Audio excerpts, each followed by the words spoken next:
Então, estou eu aqui de novo trazendo um programa que não será um programa sem contexto, como vocês podem ter visto pelo título do programa, será meu terceiro programa dedicado à mitologia, mais especificamente à mitologia grega, né? Mais de 100 episódios depois, mais de um ano depois de eu ter falado sobre mitologia especificamente pela última vez, eu vou voltar a falar sobre isso, por quê? Bem, tem um ditado, tem uma expressão popular que eu gosto bastante que diz o seguinte: antes tarde do que nunca, né? Então é isso que eu vou fazer aqui hoje. Na verdade, eu andava meio que sem saber sobre o que eu ia falar, e daí eu pensei, quem sabe eu falo mais de mitologia, vamos ver para onde que eu posso ir depois de ter falado sobre os deuses gregos primordiais. E assim, se fosse possível montar uma cronologia, o que vem depois dos deuses gregos primordiais seriam os titãs, né?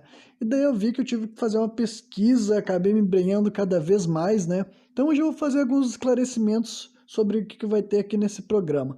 Quando se estuda mitologia, história também, mas eu vou me focar mais em mitologia nesse momento, né? Mas quando se estuda mitologia, olha, não adianta, sabe? Ainda mais se tu for pesquisar em português e em inglês também, porque tem nomes que são, sabe, são modificados, né? Praticamente, acredito que todos os países fazem essa espécie de tradução e tudo mais, né?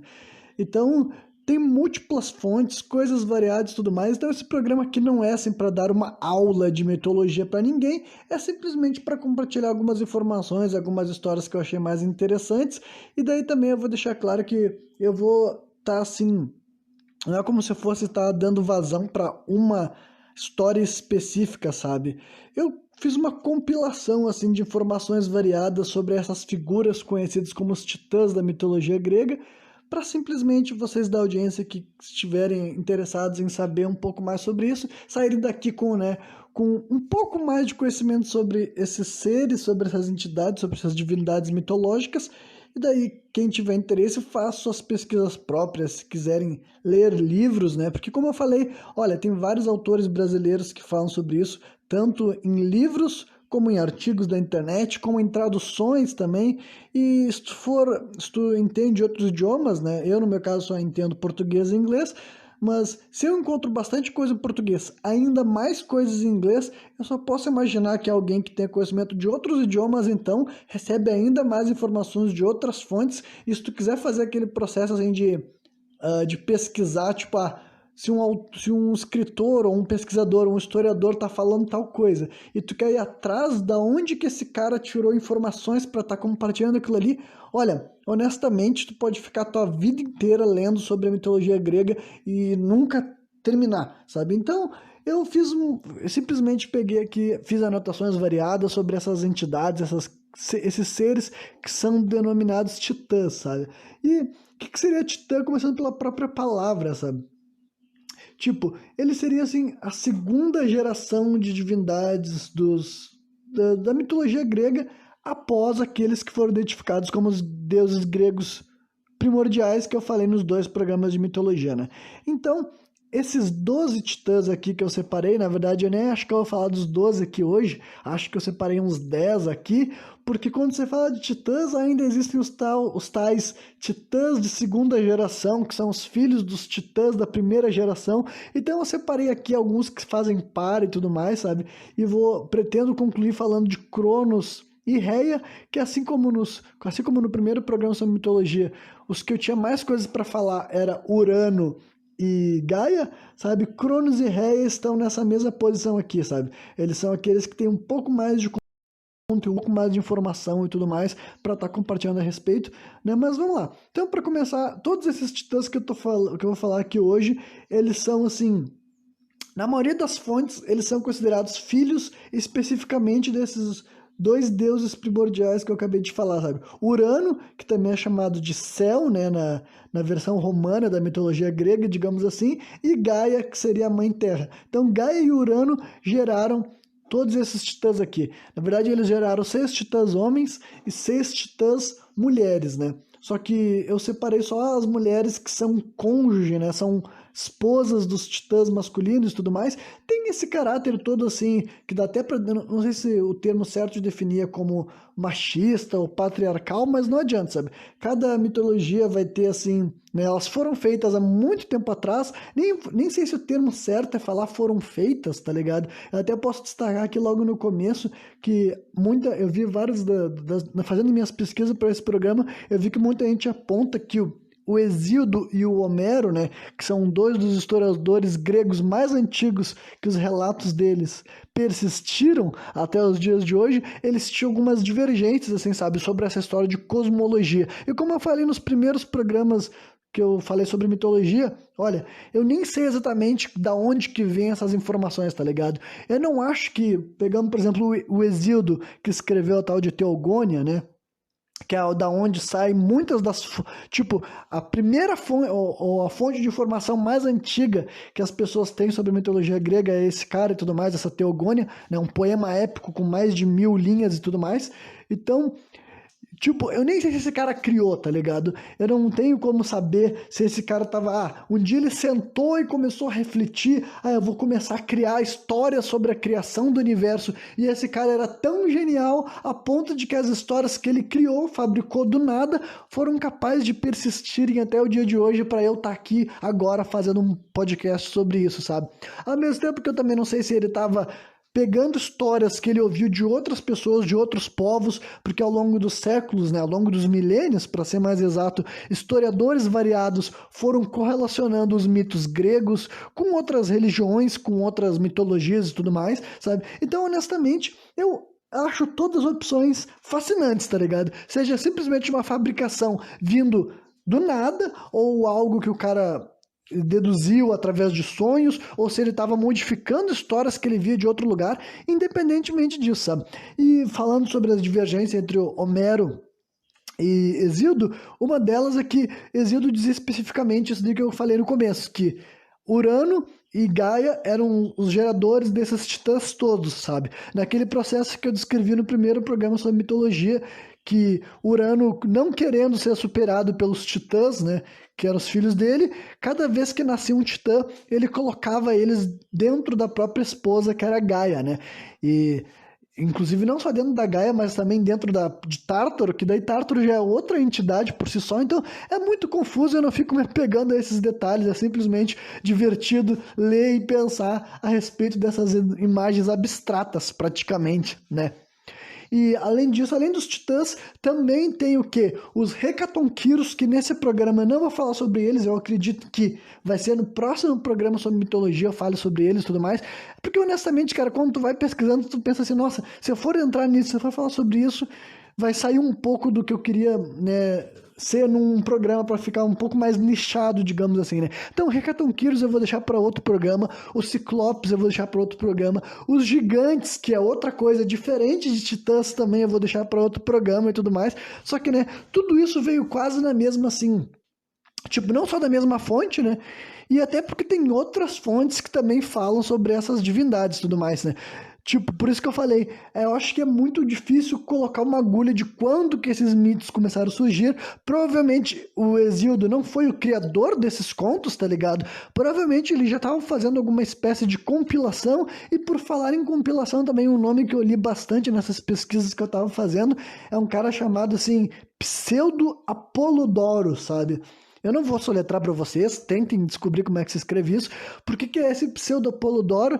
Porque, né, o pseudo, vocês já devem saber, né, que pseudo quer dizer falso. Mas por que é Pseudo-Apolodoro? É que existe um livro também que...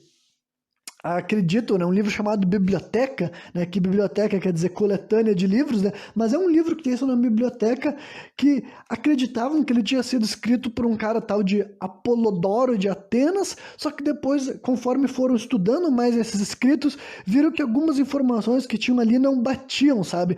Provavelmente quem escreveu esse livro esse livro da biblioteca da mitologia grega é mais antigo, é uma pessoa que viveu antes desse Apolodoro de Atenas, então o nome moderno desse cara é Pseudo-Apolodoro, que né? Não se sabe exatamente quem foi esse cara, não tem registro sobre ele além dessa própria obra, sabe? Então, basicamente, como eu falei, ó, não levem nada que eu tô falando aqui como se fosse a versão final, definitiva e conclusiva dessa história, até porque provavelmente não existe, né, uma versão final conclusiva. É só para vocês terem uma referência, porque, né, quando saírem desse programa aqui, vários desses nomes vocês já vão ter ouvido e em outros, ao longo da vida de vocês, quando vocês ouvirem coisas que tem a ver com o que eu falei aqui, vocês vão conseguir fazer uma associação mental, digamos assim, né? E voltando para o que eu estava falando no começo, quer dizer, tudo isso aqui é o começo, digamos assim, né? Mas o Homero, especificamente, na Ilíada, né, que é um dos dois contos, eu diria, mais famosos de Homero, junto com a Odisseia, mas na Ilíada ele descrevia outras entidades como os pais dos deuses, né? Eu não sei se é Gaia também, mas acho que era Gaia e Ponto, sabe? Ponto era o primeiro deus do mar, digamos assim, sabe? Anterior a todos os outros e tudo mais. Então eu acho que era Gaia e Ponto, em vez de Urano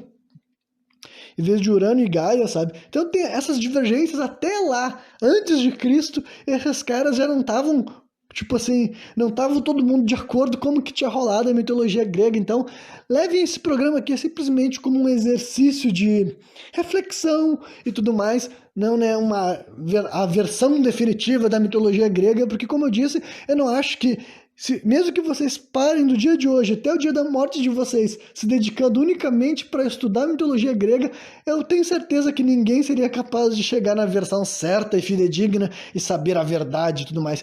Né? Lendo sobre isso também, eu ia parar em muitas coisas, assim, contos que eram relacionados ao tal de orfismo. Eu não separei nada especificamente do orfismo aqui, porque um dia, se eu fazer um programa mitológico focado a esse tal de orfismo, eu falo sobre ele, sabe? Porque também é uma outra linha, uma outra vertente, uma outra forma cosmológica de compreender a origem do universo do ponto de vista grego, né? E até quando se fala assim, esse ponto de vista grego, já vou destacar também que não é como se realmente existisse, né, essa Grécia que nós hoje em dia falamos, né? Hoje em dia a gente fala da Grécia como se tivesse sido assim uma sociedade concisa, digamos assim, mas quanto mais tu estuda a história e a mitologia grega, fica evidente que, olha, eram vários povos com várias diferenças culturais e tudo mais, sabe?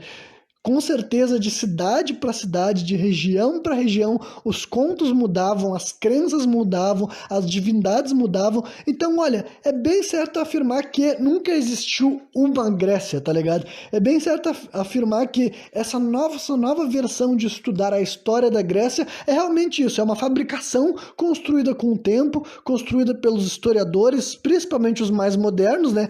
Porque historiadores antigos sobrou pouca coisa, sobrou pouco registro e tudo mais para a gente pegar e dizer, olha não, era certo que os gregos todos se enxergavam assim, os gregos todos tinham a mesma religião, os gregos todos tinham a mesma visão cosmológica, simplesmente isso tudo não é uma verdade, né? Então, levem tudo isso aqui como um ponto de partida, um vislumbre do que pode ter sido e nada mais além disso, né? Então vamos começar, né? Urano e Gaia geraram 12 titãs e Urano, não querendo ser superado por esses titãs, o que ele fazia? Cada vez que nascia um dos filhos dele, ele colocava dentro de volta da própria esposa. Como eu falei, é algo muito abstrato, nem tem como imaginar muito bem algo desse tipo aí acontecendo, né? E o primeiro dos 12 titãs, né, mais uma vez, como eu disse, eu não vou ficar mais fazendo esclarecimento, sabe? Mas em alguns das pesquisas que eu fiz, o titã mais antigo de todos, o primogênito, digamos assim, seria Oceano, sabe? Literalmente, oceano é a palavra que a gente usa para descrever os nossos mares, né? E esse oceano é o Titã, né? O rio que circundava o mundo, digamos assim, né? Assume-se que os gregos não compreendiam muito do planeta como um todo, eles entendiam só uma região da Europa e uma parte da Ásia e uma parte da África. Então, o oceano seria a representação do grande mar, do grande oceano que circulava o mundo inteiro, né? Era aquele mar que unia a Terra, digamos assim, na visão cosmológica deles, né? Então, essa divindade, esse titã chamado de Oceano, seria o primeiro deus dos oceanos, quer dizer, não o primeiro deus dos oceanos, como já disse, já existia Ponto, né, mas seria um dos deuses dos oceanos, né, das fontes e das águas correntes. E ele seria o primogênito, né, de Urano e Gaia. E daí ele representaria, então, assim, eu já falei isso aqui, essas águas míticas que supostamente apertavam e comprimiam o mundo, né?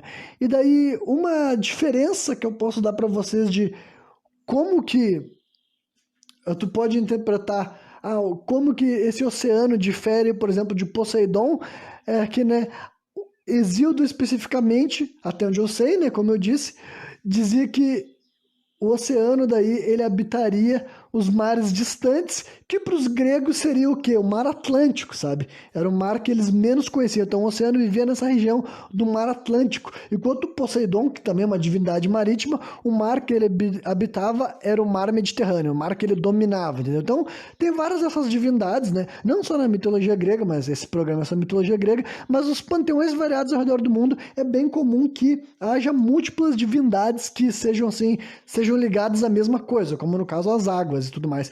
Inclusive, o oceano daí, ele era casado com uma titanide, né? Tem esse nome também, inclusive não é uma coisa moderna, digamos assim. Lá na época, quando foi criado, né? Quando foi criado não, mas né? Quando começaram a falar sobre essa história de titãs, já existia dois nomes diferentes para chamar os titãs. Os titãs masculinos e as titanides, que né, eram as mulheres titãs, digamos assim.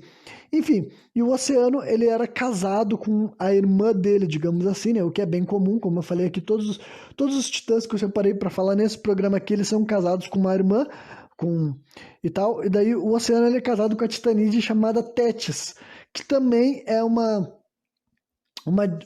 divindade relacionada à água, no caso, né? E daí dizem, né, que o Oceano e a Tétis tiveram 6.000 filhos. Esse número de 6.000 não é um número assim absoluto, sabe?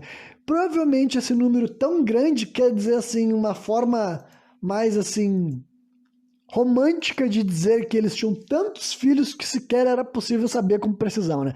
Só que eram divididos em dois tipos. As filhas mulheres que o Oceano tinha eram as Oceanídeas, né? Isso me lembrou quando eu falei do deus primordial chamado Nereu, que ele tinha as filhas dele chamadas Nereidas e tudo mais. Então, né, são as Oceanídeas. Quem eram essas Oceanídeas, né? Só para falar brevemente, elas eram ninfas, né? Também entidades divinas, digamos assim, mas não equivalentes a um titã, né? Mas as Oceanídeas, elas eram ninfas, entidades relacionadas à água e tudo mais, e os filhos masculinos do oceano atendiam por Potamos, ou Potamoi também. E isso daí era realmente rio, sabe? Rio de água doce, sabe? E esses Potamoi, eles eram representações, né, de cada um dos rios que os gregos realmente conheciam, sabe? Os rios reais, né, nessa cosmologia da Teogônia, digamos assim, eles eram atribuídos uma divindade, né? Me lembrou aquele lance das montanhas, por exemplo, que se eu não me engano eram as Oreias, né? Que cada uma das montanhas da Grécia, elas recebiam um nome e além de receber um nome, eles criavam uma representação, uma materialização, digamos ali, sabe? Daquela montanha. Então esses Potamoi seriam isso, sabe? Todos os grandes mares, os mares famosos, alguns até eu anotei aqui para vocês terem uma noção do que eu tô falando, mas quando eu chegar na anotação dela eu vou ler para vocês, né? Enfim, aí uma coisa interessante sobre o oceano é que durante a titanomaquia, né, que é uma palavra que eu vou repetir várias vezes porque eu gosto dela, titanomaquia, até onde eu sei que quer dizer literalmente Guerra dos Titãs, que foi um período que durou cerca de 10 anos, mais uma vez, isso aqui não é, até onde se sabe, né, não é histórico, é simplesmente a versão da mitologia grega que conta que durante 10 anos rolou uma batalha por poder entre os titãs e aqueles que viriam a ser conhecidos como os deuses olímpicos, né? Liderado por Zeus, né? Então, durante aquilo que foi conhecido como a titanomaquia, o Oceano foi o único dos titãs homens que não tomou partido dos titãs, né? Que no caso, os titãs eles eram liderados por quem? Por Cronos, que eu vou falar depois, mas alguns de vocês mais ligados a mitologia já pode saber disso. Então, justamente por isso, dizem que como o Oceano não tomou parte nessa luta, ele não se aliou com os irmãos dele, digamos assim, ele foi uma divindade que ele continuou fazendo parte existência cosmológica da Grécia, mesmo depois que os titãs foram derrotados e foram banidos por Tártaro, o oceano não teve esse tratamento, sabe? Ele continuou coexistindo com os deuses do Olimpo, digamos assim, né? E ganhou o respeito deles e tudo mais. Daí assumo que a esposa dele entra na mesma jogada, sabe? A, a Tétis. E também, só para deixar bem claro, várias dessas, tipo, a maioria dos titãs sequer também foram cultuados, sabe? Assim como os deuses gregos primordiais não sobreviveram, né, até a etapa de receber culto, receber altares, de ter uma religião em torno deles, o mesmo que vale para os titãs. Eles são muito mais famosos nessa questão mitológica e muitos deles sequer têm grandes características, sabe? É difícil saber quando que essas características foram sendo colocadas. Várias pessoas dizem que o Hesíodo só falou sobre esses titãs para criar aquilo que seria a genealogia dos deuses, tá ligado? Esses titãs, todos eles tiveram filhos, e esses filhos dos titãs também tiveram filhos, então é por isso que é importante, mitologicamente falando, saber desses nomes, mas, né, muitos deles não têm lendas específicas sobre o que eles fizeram ou deixaram de fazer. O oceano tem essa distinção de ter sido, sim, de ter esse esclarecimento de ele não ter sido um titã, tipo, de maneira simples do mal, entre várias aspas, sabe? Porque acredita-se que, na visão dos gregos, de alguns gregos daquela época, achavam que, né, os titãs seriam, assim, mais uma representação de algo ruim anterior aos deuses do Olimpo, que seriam as divindades que foram mais cultuadas, que tiveram, assim, templos e tudo mais. Então, essa parte mitológica, eles eram mais vistos como vilões, sabe? Especificamente Cronos, que quando eu chegar nele eu vou falar mais sobre isso, né? Enfim, aí também encontrei informação de que o Oceano e a Tétis foram os pais adotivos da deusa Hera, né? Hera, que foi uma das esposas de Zeus, não a primeira e tudo mais, mas talvez a mais famosa, né? Então, tem essa informação também. Eu tenho uma notícia aqui sobre a Metis, mas eu não sei o que está fazendo aqui nessa meta, né? Aqui tem alguns exemplos assim, dos rios que eram considerados filhos do oceano, sabe? Como, por exemplo, o rio Nilo, o rio Tigres, o rio Eufrates, o rio Ganges. Todos esses rios são famosos, aposto que muitos de vocês devem conhecer eles e tudo mais, né? E tem até alguns rios que não eram, assim, reais, tá ligado? Tipo, não vou dizer que eles não eram reais, mas eles não eram rios que existiam no planeta Terra. São todos rios descritos como os rios infernais. No caso, eles eram rios que ligavam a Terra ao submundo, sabe? Ao domínio de Hades e tudo mais, que nessa época Hades ainda não existia. Mas daí seria o Tártaro, digamos assim. Que quais são esses rios? É o rio Aqueronte, que é o rio da dor. O rio Flechatonte, que é o rio do fogo. O rio Cócitus, que é o rio das lamentações. E o rio Lete, que é o rio do esquecimento. Aí tem mais um que é o Styx, que no nome em inglês dele é Styx, né? Que é o rio do ódio. Como eu falei, para completar, se tu for pesquisar mitologia em português e em inglês, ainda muda o nome das divindades, tá ligado? Então, dá trabalho, gente, dá trabalho quiser se aventurar nesse tipo de coisa, né? Enfim, como eu tinha dito, ele foi neutro, digamos assim, sabe? Na luta entre Cronos contra Uranus. E essa daí é a luta que veio antes, no caso, que eu já tinha mencionado no primeiro programa, né? Uranus era o céu, era o pai de Cronos, aquele que colocou os filhos, né, os filhos dele que nasciam os titãs dentro da mãe deles, que era Gaia, né? Então ele foi neutro na primeira vez que, tipo, na primeira batalha que teve, que era dos titãs contra os deuses primordiais, digamos assim, e depois ele também foi neutro na titanomaquia, que daí era os deuses do Olimpo, né? Deuses do Olimpo, que depois eu vou falar de onde que eles vieram, quem que gerou eles, mas foi a Reia, né? Que assume-se que ela foi a mãe dos primeiros deuses do Olimpo, né? E ele não se uniu ao irmão dele, que era o Cronos e tudo mais. Mas dizem que mesmo que ele não tenha entrado na luta, digamos assim, ele pegou e aconselhou a Styge. Quem é essa Styge? É o rio do ódio que eu acabei de mencionar aqui, tá ligado? Essa Styge, ela era uma das exceções, digamos assim, porque ela era uma divindade feminina, só que ela era uma equivalente a um rio também, tá ligado? Ao contrário das Oceanídeas, né? Como eu tinha dito, as filhas mulheres do oceano, elas eram ninfas e os filhos homens eram os rios. Só que a Estige era uma das exceções, digamos assim. Ela era a primeira filha do oceano, tá ligado? A filha mais antiga do oceano, e ela era esse rio do ódio, tá ligado? Ela era a filha mais velha e mais poderosa do oceano, e ela lutou, na Titanomaquia, ela lutou ao lado de Zeus, né, de acordo com as fontes que eu encontrei, por conselho do pai dela, né, o Oceano. E nessa luta, daí, para participar da Titanomaquia, a Estige não foi sozinha. Ela levou consigo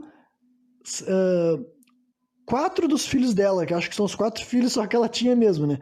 Que daí são... que ela teve com um deus chamado Palas, que nesse momento eu não vou falar muito sobre ele, porque o Palas também não é um titã, ele é um... Na verdade, ele é um titã de segunda geração. Mas os 4 filhos da Estige que lutaram na Titanomaquia ao lado de Zeus contra os titãs são Nice, Zelo, Kratos e Bia. E sim, Kratos é um deus que é a inspiração para o personagem Kratos da série God of War, né? Que é curioso que eu vou comentar sobre isso só porque é um programa nos modos sem contexto, né? Mas esse nome que, tipo, no inglês os caras falam Kratos, né? Mas se tu for aportuguesar, a pronúncia é Kratos e seria o que a gente assume que seria mais correto, sabe? É provável que os gregos não falavam Kratos, né? Eles falavam Kratos mesmo e tudo mais. Só que, né, claro que a grafia é diferente. Então, a Estige, que era o rio do ódio, ela teve 4 filhos. A Nice, que era a deusa da vitória, o Zelo, que era o deus da dedicação, o Kratos, que era o deus da dominação, e a Bia, que era a deusa da força, né? E daí, só para comentar sobre Estige, que também não é um titã, mas, né, como eu anotei coisas sobre ela porque eu achei interessante, né? Ela era uma potamo, digamos assim. As águias da Estige, elas tinham o poder de deixar os deuses letárgicos, tá ligado? Foi até uma coisa que me lembrou, assim, a One Piece, né? Pra quem conhece One Piece sabe que tem a história de que os personagens que comeram a fruta do diabo, se eles entrarem em contato com a água, eles perdem o poder. Então dizem que as águas desse rio, do rio Estige, tinham esse poder, sabe? E depois que acabou a guerra, depois que acabou a Titanomaquia e os deuses do Olimpo governaram, dizem que ela tinha essa função ainda, que quando 2 deuses do Olimpo estavam para tretar, o que eles faziam era jogavam esses deuses que queriam brigar dentro dessa água do rio do ódio, e lá eles ficavam fracos até parar a vontade de brigar e tudo mais, né? E achei até interessante que mencionava que o Kratos, né, que é um nome que eu não conhecia quando eu era mais jovem, tipo, quando eu, tipo, anos atrás, se tu me perguntasse se Kratos era um personagem mitológico real, eu acharia que ele tinha sido criado para o jogo, mas não é, né? E tem até contos mitológicos que dizem que depois que acabou essa Titanomaquia e tudo mais, o Kratos e a Bia, que eram 2 dessas deusas, elas eram acompanhantes de Zeus, sabe? Kratos era um deus que andava ao lado de Zeus, lado direito de Zeus, a Bia andava ao lado esquerdo de Zeus, né? E a Nice, que era a deusa da vitória, conduzia a biga de Zeus. Então, né, bem legal, na minha opinião, bem interessante, né? Aí passando para a esposa dele, né, que é a Tétis, né? E Tétis pode ser, em português é escrito T-E-T-I-S, né? Em inglês é T-E-T-H-Y-S, né? Ela é a deusa do mar e a deusa da água doce, né? E daí, para diferenciar um pouco dela do oceano, ela pode ser descrita como a deidade que personifica a fecundidade da água, que alimenta os corpos e forma a seiva da vegetação, né? Aí diz que a Tétis cuidou da Hera, né? Considerando que eu tinha dito agora há pouco que Oceano e Tétis podem ser considerados os pais adotivos da Hera, digamos assim, né? Então dizem que Tétis cuidou da Hera, que foi entregue por ela, quer dizer, que foi entregue a ela por Reia, né? Reia é a esposa de Cronos, né? Esses nomes é muito nome, realmente talvez vocês fiquem confusos, eu também fico confuso também, mas fazer o que, né? Durante a Titanomaquia, né? Porque a Reia, assim como Gaia não gostava, tipo assim, é uma coisa que se repete nas 2 histórias, sabe? Assim como Gaia não gostava de Urano, porque Urano foi escroto com ela, digamos assim, né? Que era o cônjuge dela, digamos assim, o pai dos titãs. Reia, que é a mãe dos os 5 primeiros deuses do Olimpo, ela também não gostava de Cronos, que era o marido dela e tudo mais. Então, ela deu a Hera para ser cuidada pela Tétis, sabe? Porque sabia que o Oceano e Tétis não iam participar da titanomaquia, sabe? Não iam lutar contra os filhos dela, digamos assim, né? Aí depois até dizem que... Tem uma outra anotação aqui que essa aqui eu não devia nem ter anotado. Indo adiante, né? Aqui o que eu tinha falado antes, sabe? Homero sugere que... Ah, não, aqui então eu tinha errado aqui, mas o que o Homero tem de divergência com Hesíodo é que Homero sugeria que o Oceano e Tétis eram os verdadeiros progenitores dos deuses. Isso, no caso, foi tirado da Ilíada, né? Que é um poema escrito pelo Homero. Que em inglês é Homer, né? Tipo Homer Simpson mesmo e tudo mais. Então, mais um exemplo disso, tá ligado? Em português é Homero, em inglês é Homer, né? Então, né, na versão cosmológica de Homero, Oceano e Tétis eram as entidades que deram à luz, os titãs que deram à luz aos deuses, em vez de ser Cronos e Rhea, digamos assim, né?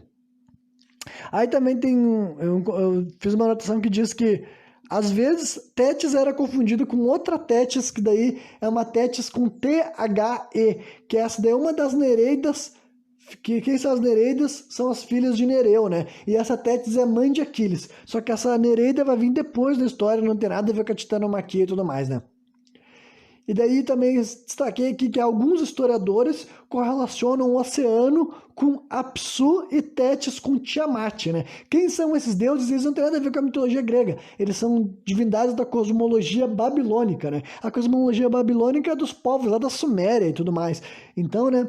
Mas tem gente que associa que... Porque na mitologia babilônica também tem essa história de que duas entidades, uma masculina e outra feminina, que representam as águas. O Apsu é a entidade masculina, daí ele seria o oceano, digamos assim, e a Tétis seria... quer dizer, e a Tiamat seria Tétis, que até tem um pouco mais de semelhança, né, na grafia, digamos assim. Enfim, aí vamos passar para... Esses são dois primeiros titãs, né? Tétis e Oceano. Aí vamos passar para outros titãs, que é os Céus, sabe? Céus com C-E-O-S, Céus. Outros nomes que tu pode encontrar essa divindade é Coeus, Coeus é C-O-E-U-S, ou Coios, ou Polos. Todos esses nomes seriam o mesmo titã. E quem é esse titã? O título que eu encontrei para ele seria O Titã das Visões e o Senhor do Norte. Por que é o Senhor do Norte? Bom, mais adiante eu vou explicar. Porque, né, dos 6 titãs masculinos, 4 deles recebem esses títulos de serem ligados a um dos pontos cardeais, né? O Oceano é um dos 2 que não é ligado a nenhum ponto cardeal, justamente por ele ter sido neutro na guerra, né? Agora não, os Céus ele é considerado o Senhor do Norte, né? Então ele era um deus, tipo, todos os titãs também são deuses por definição, tá ligado? Então o Céus ele era um deus da inteligência e associado ao norte, né? Agora já vou explicar por que é isso, porque na execução de Uranus, né? Uranus era o pai desses titãs todos, aqueles que aprisionou os titãs dentro da Gaia, né? Na execução de Urano, ele se encarregou de segurar essa parte do pai dele, digamos assim, né? Mais uma vez é uma abstração. Pense que Uranus quer dizer céu, então dizem que para derrotar o céu, né? 4 dos 6 titãs imobilizaram ele, entendeu? O Céus foi o que segurou a parte norte do céu, digamos assim, e todos eles que imobilizaram permitiram que o Cronos castrasse o pai deles, né? Que isso daí a gente tinha dito lá atrás, no primeiro programa Sem Contexto também. Enfim, os Céus uniu-se a Titanide Fibe, né? Ou Febe, se vocês preferirem, mas eu vou falar Fibe, né? Que também é uma Titanide que eu vou falar para vocês nesse programa. E com ela, ele gerou 2 titãs da segunda geração, que nesse programa eu não vou falar muito, mas eles tiveram 2 filhos, que é a Astéria, que é a deusa estelar, e Leto, que é a deusa do anoitecer, né? Enfim, como a maioria dos titãs não foi ativa na mitologia grega, tá ligado? A única informação que tem sobre ele mesmo é essas coisas que eu tô compartilhando aqui com vocês, tá ligado? Mas o que torna ele importante para essa história toda de mitologia é por causa dos descendentes dele, né? E só para falar um pouco mais desses descendentes, Leto, que é uma das filhas dele, deu à luz a Artemis e Apolo. Esses 2 aqui vocês já devem estar mais familiarizados, né? São 2 deuses do Olimpo mesmo, mas que eu não vou me aprofundar muito nesse momento, porque, né, esse programa é sobre os titãs, né? E essa Leto era filha deles, e ela deu à luz a Artemis e Apolo, que são frutos da união dela com Zeus, tá ligado? Que Zeus, só pra ir encaixando, pra ver se vocês vão conseguir encaixando as coisas na cabeça de vocês, Zeus era filho de Cronos e Reia, tá ligado? Então eles eram primos, digamos assim, o que é comum, assim, na história de mitologia, tá ligado? Qualquer pessoa que é familiarizado com mitologia variada, religião variada, sabe que o que acontece nessas histórias são essas relações entre irmãos, entre primos, entre tios, enfim, não tem regra quando se fala de cosmologia e tudo mais, né? Enfim, e como já falei sobre a Phoebe, né, que pode ser escrito tanto Phoebe, F-E-B-E, quanto Phoebe com P-H, sabe? P-H-O-E-B, é a deusa da lua e da profecia, né? Aí eu encontrei algumas informações dizendo que ela era conhecida como a mais bela entre as titanides, né? E também dizem que o nome dela está ligado a alguns vocábulos gregos, que é provavelmente foibus, né? Que foibus quer dizer brilhante ou radiante, ou a palavra foibal, que quer dizer purificar, ou ainda foibazo, que quer dizer profetizar, né? Aí, enfim, talvez Phoebe tenha sido a primeira deusa da lua que os gregos conheceram, tá ligado? Phoebe é confundida com a sua sobrinha, né? A sobrinha dela, que é a Selene. Selene é filha de Hiperião e Teia, que são dois titãs que logo mais eu vou falar por aí.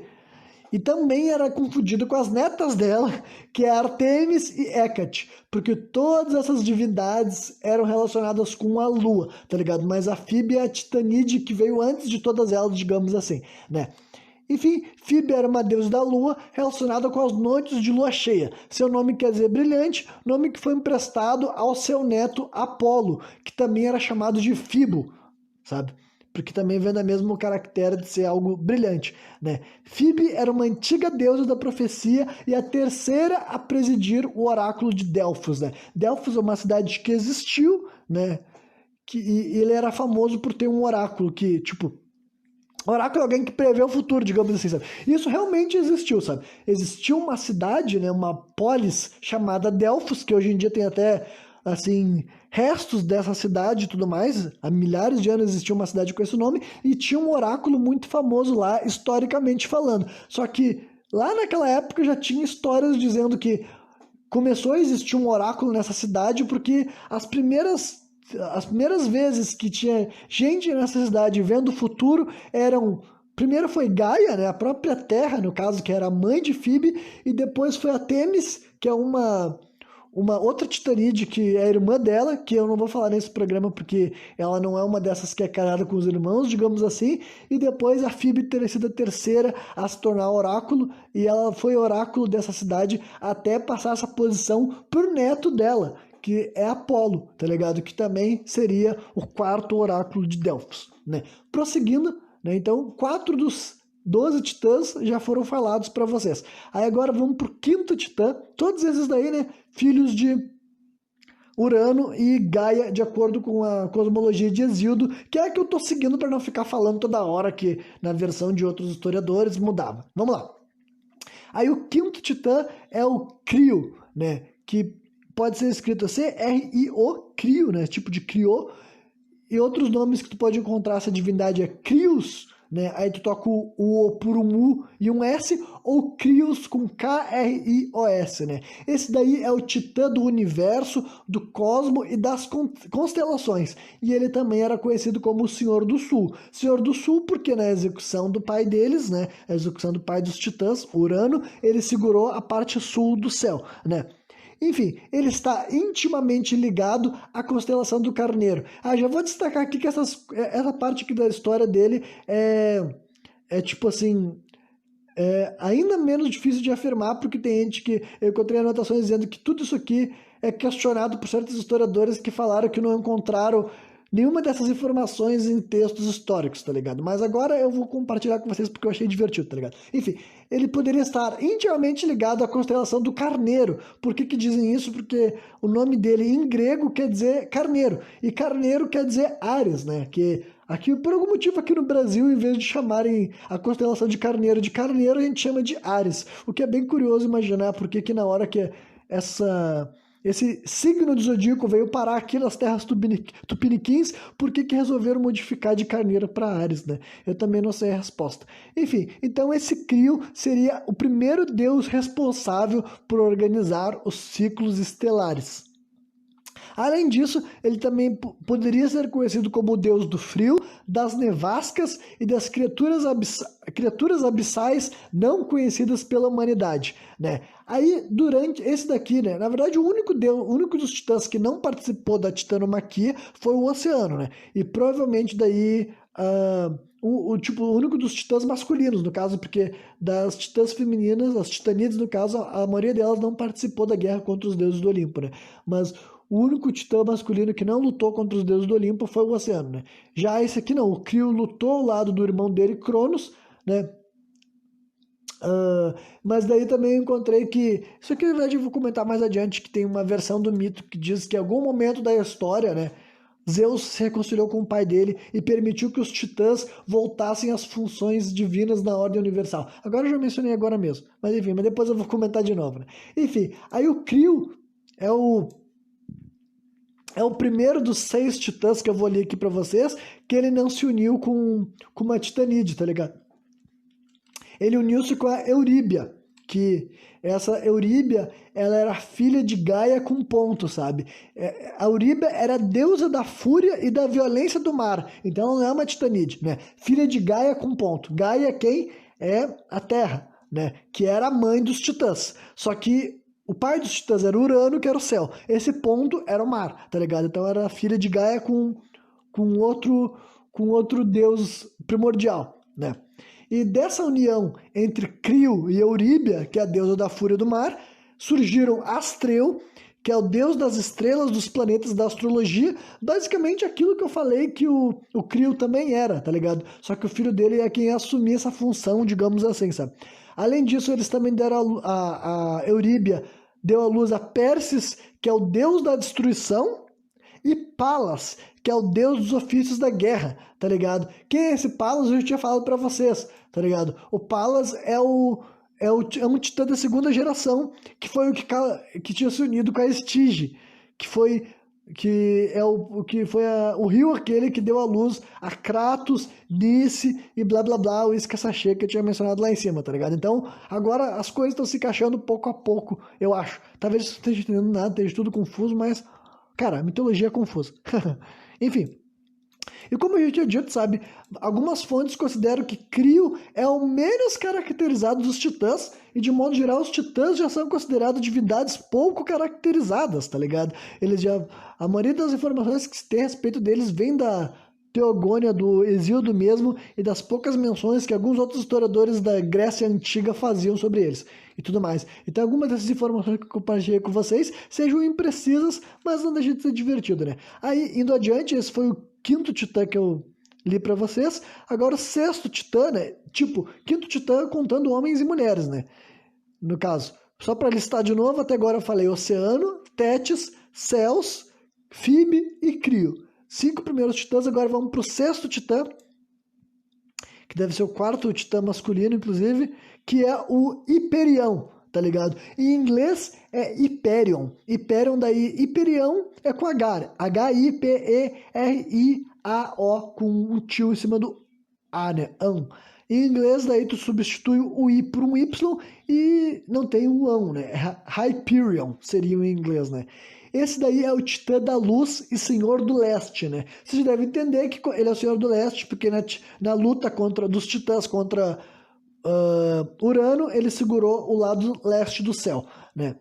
Então, Hiperião, ele era o Titã da Luz, porque essa palavra mesmo quer dizer, tipo, acredite-se que a versão grega da palavra Hiperião quer dizer luz, ou aquele que brilha mais forte e tudo mais, tá ligado? E esse cara aqui me fez ler algumas coisas bem doidas, sabe? Primeiro, a parte menos doida é que ele também foi casado com uma das irmãs dele, né?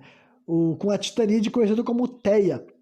E com ela, ele gerou Eos, né? EOS, que é a deusa do amanhecer, Hélio, que é a personificação do Sol, que, tipo, dá pra dizer que Hélio está para Hiperião, assim como o Astreu está para Crio, tá ligado? Que o Hiperião era o primeiro, tipo, o primeiro deus estar relacionado ao Sol, só que ele teve um filho que seria a personificação do Sol mesmo, tá ligado?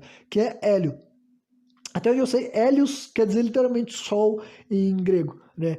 E a outra filha de Hiperião era Selene, que é a personificação da Lua, né? Esse nome Selene eu já tinha lido para vocês, porque, né, como eu disse lá em cima, uma das Titanides era confundida com a Selene, porque a Selene é a personificação da Lua, e já teve uma das divindades, né, a Fibe, que também era considerada uma deusa da Lua, no caso.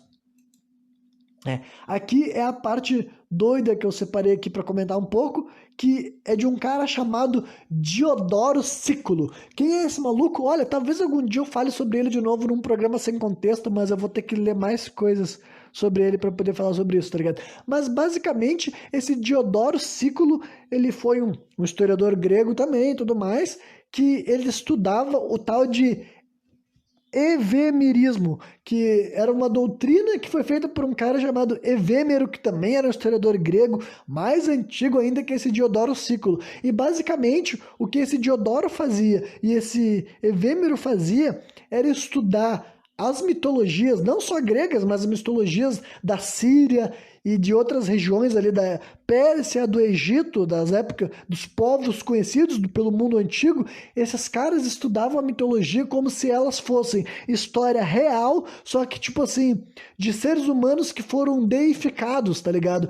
Eles interpretavam aquelas histórias como versões assim exageradas de gente que realmente existiu, só que foi alterada, sabe? E ele escreveu muita coisa. Quando eu digo muita coisa, parece que esse maluco escreveu uns 40 livros. Desses 40 livros, uma metade desapareceu, tipo, não se tem mais, só que a outra metade existe, foi traduzido para o inglês, talvez tenha sido traduzido para o português também, e eu vou querer dar uma olhada nesse tipo de coisa, porque pelo pouco que eu li, eu ficava assim, mano, que loucura, que loucura, que loucura, porque, tipo assim, ele associava Hiperião como um faraó que existiu, tá ligado? E os filhos, esses nomes que eu li agora, Hélio, Eus e Selene, com o nome de gente que existiu mesmo, viva, e eu fiquei assim, mano, que loucura. Tipo, no ponto de vista de deixado interessante mesmo. E como se não bastasse isso daí, eu fiquei sabendo que ninguém menos que Isaac Newton escreveu um livro chamado A Cronologia dos Reinos Antigos, sabe? Isaac Newton, o cara que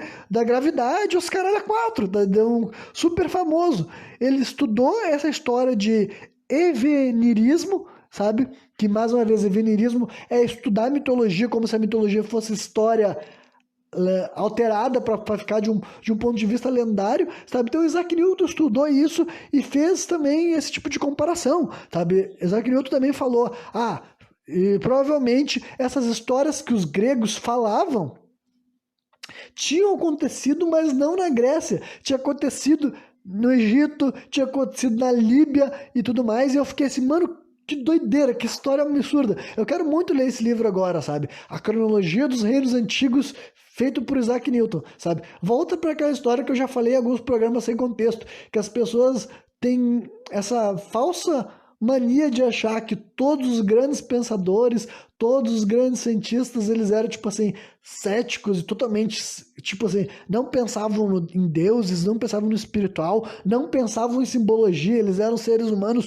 super materialistas e para eles a única coisa que importava era a ciência e o caralho a quatro, tipo assim, Isaac Newton é um cara que eu já sabia que ele era relacionado a essas coisas, sabe? Existe boa parte do trabalho de Isaac Newton, que ninguém fala, era relacionado ao ocultismo, era relacionado a misticismo, só que por algum motivo a história padrão, digamos assim, a história mainstream, gosta de silenciar esse lado de Isaac Newton e fazer de conta que era tipo assim, Isaac Newton era um puta cientista e um pouquinho dele se interessava por história, mitologia e coisas ocultas. E sendo que com certeza não é verdade, tá ligado? Com certeza se Isaac Newton tivesse vivo e tu pudesse falar com ele, ele seria um cara muito mais ligado ao espiritual, ao divino, ao sagrado e coisas do gênero, do que gente que estuda o que ele falou nas partes científicas poderia supor, tá ligado? Inclusive, encontrei até umas passagens desse Diodoro Sículo falando sobre Atlântida e mais uma vez falando de Atlântida como se fosse tipo assim, Atlântida foi um lugar que existiu, só que a versão que chegou até a Grécia, tipo, Como eu disse, esse cara existiu lá na época antiga, antes de Cristo, tá ligado? Só que na época que ele existiu, Atlântida já não existia também. Só que ele acreditava que Atlântida tinha existido e os contos de Atlântida e dos povos atlantes tinham sido, assim, mistificados, deificados, transformaram em coisas, assim, que a gente não consegue mais relacionar com algo real, tá ligado? Então eu fiquei assim, mano, que loucura, tá ligado? Então guardem esse nome, tá ligado? Diodoro Sículo, esse negócio de evemirismo, quem quiser pesquisar, se embrenhe, porque eu não duvido que eu vou entrar mais aprofundadamente nesse negócio em algum programa sem contexto daí. Enfim, indo adiante, vamos para a próxima Titanide, que é a Teia, né? A Teia foi aquela que casou com o Hiperião, tá ligado? Então, mais uma vez, voltando para um dos titãs que casou com suas irmãs, né? Então, essa Teia, ela tem vários nomes, inclusive, né? Um dos nomes dela, tipo, vários nomes bem diferentes. Além de Teia, Teia é literalmente T-E-I-A. Outros nomes que atribuem a ela é Eurifaessa e Basileia, sabe? E essa daí ela era a deusa da luz e da visão, assim como o Hiperião era o titã da luz, né? Da visão realmente do ponto de vista assim, profético, tá ligado? E daí dizem que essa palavra mesmo, Teia, pode significar deusa que possui muitos nomes, sabe? E daí eu fiz umas anotações aqui, na verdade eu não fiz, né? Eu copiei alguns textos em inglês mesmo, porque tinha pouquíssima coisa sobre ela em português, pelo menos em artigos fáceis de ler na internet, tá ligado? Talvez se eu procurasse livros especificamente em português eu encontraria. Só que daí, só lendo em inglês eu consegui achar algumas coisas interessantes e...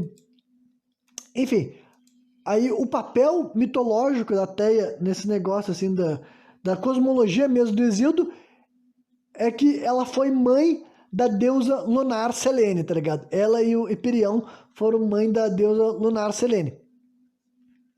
E para completar, só que essa parte aqui não é importante, a parte importante mesmo que eu tinha anotado aqui é que isso aqui também é um bagulho que eu não sabia, isso aqui é um negócio científico mesmo, que existe a hipótese do impacto gigante. Que é essa hipótese do impacto gigante? É uma teoria real, científica, que acredita que a Lua ela é é fruto de um choque entre um planeta ancestral com a Terra há 4 ponto não sei quantos bilhões de anos, tá ligado? Tipo, muito antes de existir vida na Terra, muito antes de existir dinossauro, tá ligado? Há 4 não sei quantos bilhões de anos atrás. E como eu falei, se vocês pesquisarem esse nome, sabe? Tanto em português quanto em inglês. Em inglês, vocês colocam assim, Giant Impact Hypothesis, sabe? É hipótese em inglês. E se vocês pesquisarem em português, né? Hipótese do impacto gigante, vocês vão encontrar essa teoria mesmo, tá ligado? Que, em resumo, é isso. Tem um cara que começou a defender isso nos anos 2000 e até onde eu sei parece que é a teoria mais aceita cientificamente falando, sabe? Não é tipo assim, papo de doido. Quer dizer, é de doido, não deixa de ser de doido, só que essa é a versão mais cientificamente acurada nesse momento sobre como e por que existe a Lua, tá ligado? Há não sei quantos bilhões de anos atrás existia outro planeta no sistema solar, que é um planeta hipotético, que ninguém sabe confirmar se ele existiu ainda, pelo menos, e esse planeta hipotético leva o nome de Teia. Por que leva o nome de Teia? Porque foi do choque desse planeta chamado Teia com a Terra que fez surgir aquilo que nós chamamos de Lua. E a Lua, na mitologia grega, ela era representada pela deusa Selene, tá ligado? Então é essa associação que eles fizeram. Se a mãe da Lua é a Teia, e a Lua surgiu porque um planeta bateu na Terra, então o planeta que bateu na Terra se chama Teia, e a Lua, né, seria a Selene, digamos assim. Então eu achei, tipo, é engraçado, né? Quando tu tá pesquisando mitologia, tu vai parar em ciência, em história, em várias coisas tipo, fascinantes, incríveis. Então eu achei muito interessante saber que tem toda essa história daí, tá ligado? De que a Lua pode ter vindo através de um impacto que um planeta hipotético bateu no planeta Terra há 4 bilhões de anos atrás. Então, muito interessante também, cara. Achei bem legal isso daí também. Enfim, indo adiante, vamos para o último, quer dizer, o penúltimo, né, dos titãs homens desse programa, que é quem? É Japeto, né? Japeto, ou você ainda pode encontrar ele como Iapeto, sabe? Troca o J por um I, aí fica Iapeto, ou em inglês é Iapetus, né? Aí troca o O por US. Quem é esse Japeto? Eu vou falar Japeto porque eu acho mais legal, me lembra Gepeto, né? Que esse Japeto é o deus da mortalidade e o senhor do oeste, né? Para completar, então, esse daí é o último dos titãs que faltava, né? Recapitulando, o Oceano não participou da luta contra o Céu, contra o Urano. 4 dos irmãos de Cronos seguraram o Céu, né? O Japeto sendo o último, e o Cronos foi o que castrou o pai deles com uma foice e cortou, né, o testículo e o pênis do pai deles, o Céu, fora, com aquele golpe de foice, né? Enfim, aí por que ele é o considerado deus da mortalidade, né? Primeiro vamos falar que ele é um dos outros, um dos dois titãs que não casou-se com uma irmã deles, né? Não casou-se com uma titanide, ele uniu-se com uma oceanide, né? No caso, ele uniu-se com uma das filhas do oceano, né? A oceanide chamada Climene. E com ela, ele gerou 4 titãs da segunda geração, que nesse programa aqui eu não vou me aprofundar sobre eles, só que só para vocês saberem, né, isso aqui é uma coisa eu considero muito importante, entre aspas, da mitologia grega, é que esse Japeto seria o nosso ancestral, digamos assim, tá ligado? Porque ele gerou 4 titãs da segunda geração. Os 4 titãs da segunda geração que ele gerou é Atlas, que é aquele titã que foi castigado por Zeus a ter que carregar o planeta Terra nas costas, né? Prometeus, que é o titã que foi castigado por Zeus por ter dado para a raça humana o fogo, e Epimeteu, que é outro titã que Prometeu e Epimeteu, que na mitologia grega criaram os homens, sabe? Esse é um bagulho que eu já apontei em alguns dos programas sem contexto, que eu já vi gente que não entende de mitologia falando como se Zeus fosse o criador da humanidade, como se Zeus fosse equivalente a Deus, sabe? O Deus cristão. Não é, tá ligado? Na mitologia grega, em lugar nenhum historiador grego jamais colocou Zeus na função de criador da raça humana. O criador da raça humana é Prometeu e Epimeteu, 2 titãs da segunda geração que são filhos de Japeto. Então, por essa ordem, Japeto é o nosso ancestral mais antigo, digamos assim, sabe? E tem um 4º titã da segunda geração, que também é filho do Japeto com a Alcianide e Climene, que é o Menoécio, né? Só que esses 4 aqui, o Atlas, o Prometeu, o Epimeteu e o Menoécio, eu vou falar mais adiante num outro programa sobre mitologia, que eu vou me aprofundar nos titãs da segunda geração, né? Anotei aqui que dizem que é uma frase em latim que sempre foi falada, na época que o latim ainda era um idioma que não tinha desaparecido, digamos assim, sabe? Que era uma frase que diz o seguinte: Audax Japete ou Iapete genus. Audax Japete genus. O que isso quer dizer? A audaciosa descendência de Japeto. Quem é a audaciosa descendência de Japeto? Raça humana. É nós, tá ligado? Então, né, na mitologia grega, se algum dia vocês verem algum babão, algum imbecil correlacionando Zeus com o criador da raça humana, você fala assim, não, cara, em lugar nenhum diz que Zeus foi o criador da raça humana. Não tem nada a ver, tu tá misturando Zeus com Deus só porque eles têm um nome parecido, digamos assim, né? Enfim, aí diz que o Japeto governou ao lado de Cronos e dos irmãos dele, né, durante aquilo que é identificado como a Idade de Ouro, né, a Idade de Ouro da mitologia grega, quando os titãs governavam o mundo e a recém-criada humanidade. Então, né, só para ligar com aquilo que eu tinha falado no programa, nos primeiros programas sobre mitologia grega, na época que existiam os deuses primordiais aqui no mundo, Gaia, Ponto, Tártaro, na época que só tinha os deuses primordiais, não existia raça humana ainda, tá ligado? É como se fosse a época que o planeta Terra ainda não tinha criado a vida dos animais, por exemplo. Só existia as montanhas, as águas, os rios, as árvores, existia tudo menos a vida animal. Então, na cosmologia grega, o ser humano entra em cena depois que entram os titãs, entendeu? Então, os seres humanos começam a aparecer depois que vêm os filhos do Japeto, Prometeu e Epimeteu, tá ligado? Então, a raça humana surge antes dos deuses do Olimpo, basicamente, sabe? Digamos assim. Bem interessante, né? Enfim, aí também aqui a anotação de que Hesíodo e outros estudiosos gregos consideravam Japeto e seus descendentes os ancestrais da raça humana. Bem legal, né? Enfim, agora o que falta por final é só Reia e Cronos, né? Como eu disse, Cronos vai ser o sexto e último titã homem deste programa, e daí vai faltar apenas duas das titanídees, né? Que eu não vou nem falar o nome delas porque eu não deixei anotado aqui, né? Mas eu falei quatro das titanídees nesse programa, que é a Tétis, né, casada com o Oceano, a Phoebe, casada com Céus, a... cadê a outra?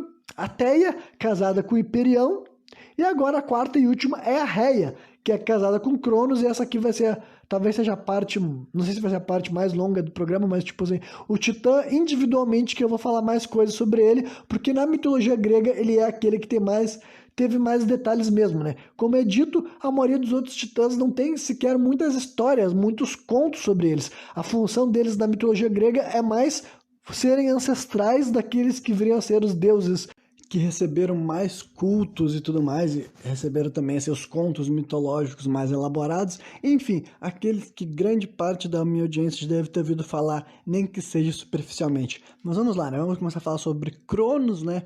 E quando eu digo Cronos, é bom estabelecer que é Cronos Cronos, né? E na versão em inglês do nome dele é só substituir o último O, né? O segundo O por um U, porque também tem uma divindade da mesma época, da mesma região, que era colocado um H, sabe? Um Cronos com H, e essa divindade foi muito confundida com o Cronos Titã, entendeu? Inclusive, esse Cronos com CH também tem um outro título, que vem do orfismo, que é aquilo que eu já falei brevemente lá no começo, que era o nome Aeon, sabe? Esse Cronos com CH, esse Aeon, ele seria o tempo de uma forma assim mais como posso dizer, mais onipresente, sabe? O tempo que sempre tem que existir para que as outras coisas existam, no caso. Agora, o Cronos Titã, não só ele é a personificação do tempo, mas esse é o nosso tempo mais palpável, sabe? O tempo que tem o passado, o presente e o futuro, e não essa constante da existência. Então vamos lá, né? O Cronos, ele é o mais jovem dos titãs, e eu não sei se isso quer dizer que ele é o mais jovem, inclusive, contando as titanídees, né? Mas dos 6 filhos homens de Uranus e Gaia, Cronos seria o mais jovem, e também o que estaria mais disposto a matar o pai deles e tudo mais, e assumir a posição de rei dos titãs, né? Rei do mundo também, que é o que ele foi durante algum tempo, só deixou de ser no final da Titanomaquia, quando os titãs foram derrotados pelos deuses do Olimpo, liderados por Zeus e prendidos daí no Tártaro, né? Além disso, ele é o deus do tempo, como eu acabei de falar. E daí é até interessante destacar que o Cronos, ao contrário de todos os outros titãs, não digo todos, mas da maioria dos outros titãs, ele recebeu inclusive cultos, sabe? É sabido que em Atenas, lá na Atenas antiga, no caso, no 12º dia do mês ático. Aí, cara, esse negócio de mês ático, olha, é bem complicado. Eu tentei dar uma lida por cima, mas não consegui elaborar muito bem na minha cabeça, porque, tipo, é aquela coisa que eu tinha falado. Nessa época não existia o famoso calendário gregoriano, que é aquele que a gente usa hoje em dia. Então, na Grécia, várias cidades tinham calendários diferentes, e esses calendários eles eram elaborados através dos ciclos lunares e tudo mais. Então, não era um negócio assim que acontecia por toda a região conhecida como a Grécia Antiga, digamos assim. Só que, né, até o dia de hoje sobreviveu a ideia de que no 12º dia do mês ático era comemorado o tal de Hekatombaion, que esse daí era um evento que rolava sacrifícios de animais. Assume-se que os animais sacrificados eram bois, né, bois filhotes principalmente, e era celebrado o festival de Crônia, que era em honra a Cronos. Então, ele é um titã que chegou a ser cultuado como uma divindade, sabe? Ele chegou até a tal de era clássica, digamos assim, ao contrário da maioria dos outros titãs, né? E daí Cronos, na primeira parte dessa história, antes de ocorrer a Titanomaquia, aconteceu aquilo que eu falei, sabe? A Gaia ficou frustrada por ver que o Uranus queria ser o dono do mundo e colocava os titãs para dentro dela, então ela conseguiu convencer o Cronos a liderar os outros irmãos, e rolou aquele processo que os 4 dos outros titãs seguraram o pai deles, enquanto o Cronos ia fazer a castração de Uranus com uma foice, né? Inclusive o símbolo do Cronos, até em rituais e tudo mais, era uma pequena foice que inclusive tem uma versão dela que ela é tipo uma espada, só que é uma espada que tem um gancho pro lado e tudo mais, né? Essas imagens chegaram a sobreviver até os dias de hoje a gente consegue encontrar esse tipo de coisa que assume-se que isso daí era feito em rituais relacionados a Cronos, né?